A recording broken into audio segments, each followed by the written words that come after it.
আল্লাহ কয় বান্দারে ঈমান আর আমল লইয়া যদি কবরে আসতে পারোস ওয়াদা দিলাম প্রত্যেকটা জান্নাতীকে আমি ইউসুফ নবীর মতো সুন্দর বানায়া দিব। এই ইউসুফ নবী কত সুন্দর জান্নাত। ইউসুফ নবীর দিকে তাকাইয়া মিশরের মহিলারা আঙ্গুলগুলি কেটে কেটে কেটে জমিনে ফালায়া দিছেন ইউসুফ নবীর চেহারার দিকে চাইয়া।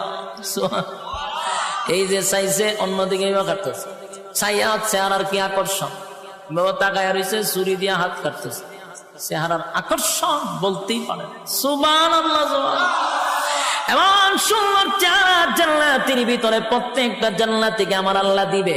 তাহলে জান্নাতের ভিতরে প্রত্যেকের চেহারা থাকবে ইউসুফ নবীর মতো সুন্দর। আল্লাহ অর্ধেক পৃথিবীর সৌন্দর্য